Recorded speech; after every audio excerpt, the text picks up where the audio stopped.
আলাইকুম। আপনারা সবাই কেমন আছেন? আশা করি অনেক ভালো আছেন। তো আজকে আমরা আপনাদের মাঝে সাজনার রেসিপি কিভাবে তৈরি করতে হয় সেটা তুলে ধরব। তো চলুন।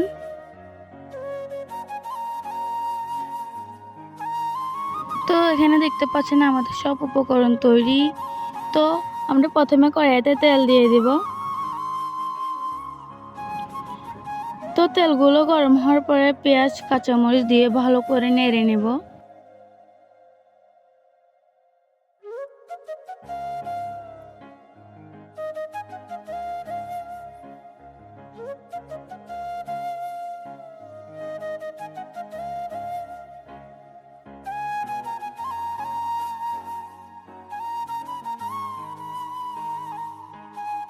তো গাইস আমরা ভালো করে নেড়ে নেওয়ার পরে এখানে প্রথমে আমরা 1 চামচ হলুদের গুঁড়া দিয়ে দিব।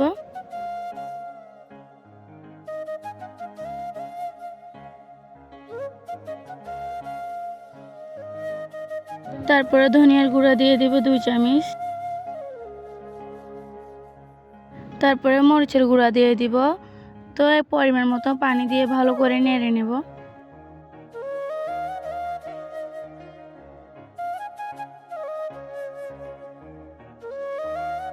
তো ভালো মতো নাড়াচাড়া করার পরে আমরা প্রথমে ইচা মাছগুলো দিয়ে দিব।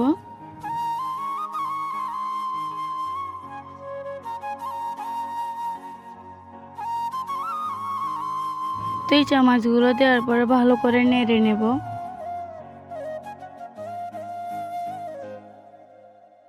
তারপরে মসুর ডালগুলো দিয়ে দিব।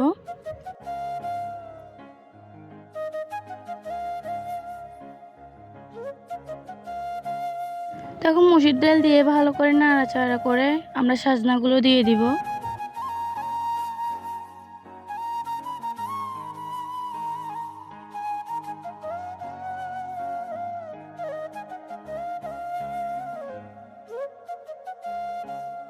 দেওয়ার পরে ভালো করে নাড়াচাড়া করে পরিমাণ মতো পানি দিয়ে দিব।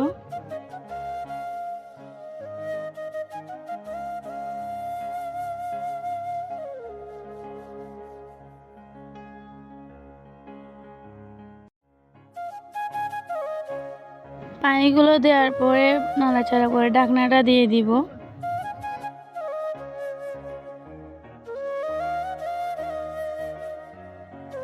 তো ঢাকনা দিয়ে কিছুক্ষণ অপেক্ষা করতে হবে। তখন আমরা পরিমাণ মতো নুন দিয়ে দিব।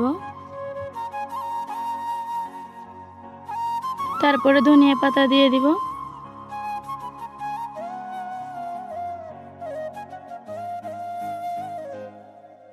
তো গাইস দেখতে পাচ্ছেন আমাদের রেসিপি তৈরি, এখন খাওয়ার পালা, চলুন।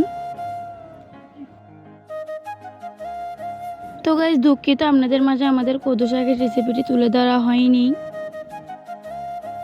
তো গাইস আপনারা বাসায় তৈরি করে দেখতে পারেন সাজনার রেসিপিটা। তো গাইস আমাদের ভিডিওটি যদি ভালো লাগে একটি লাইক এবং একটি সাবস্ক্রাইব করে দিবেন। আল্লাহ হাফেজ।